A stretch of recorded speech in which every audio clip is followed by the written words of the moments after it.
16, I'm Hamlet, and it's the to be or not to be very famous soliloquy where Hamlet's actually contemplating suicide, and the way I sort of interpreted it is that he's faced with really this outrageous fortune that he actually says in the soliloquy that he has to kill his uncle as revenge, and he's having trouble with actually carrying it out, and it's really frustrating, and at a certain point he's like, I might as well just, like, is it even worth living through this completely outrageous fortune?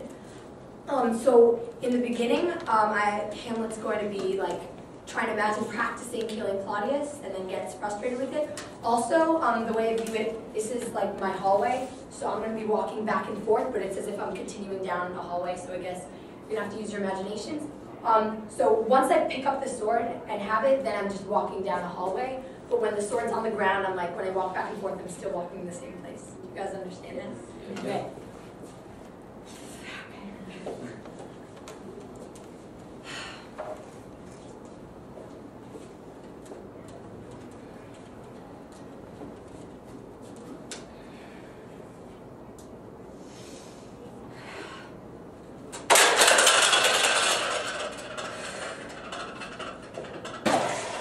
To be or not to be, that is the question.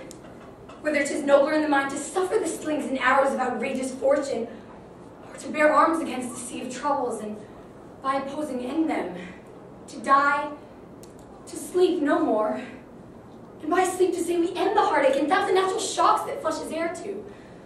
'Tis consummation devoutly to be wished. To die, to sleep,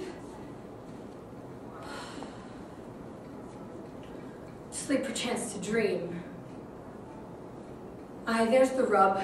From that sleep of death what dreams may come. When we've shuffled off this mortal coil must give us pause.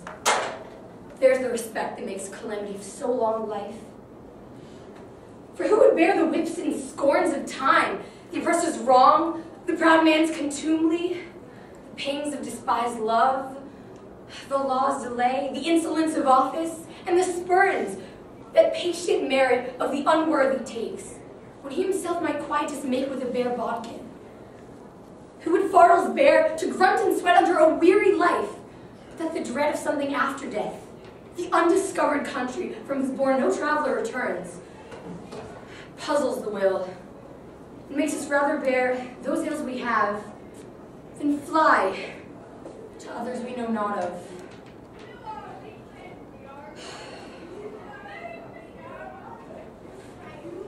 Thus, conscience does make cowards of us all.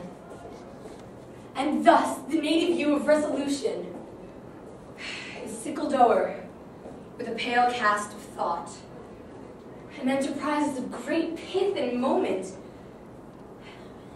In this regard, the currents turn awry and lose the name of action. Soft you now, the fair Ophelia.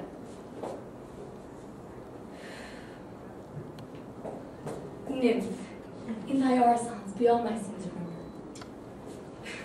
Yeah.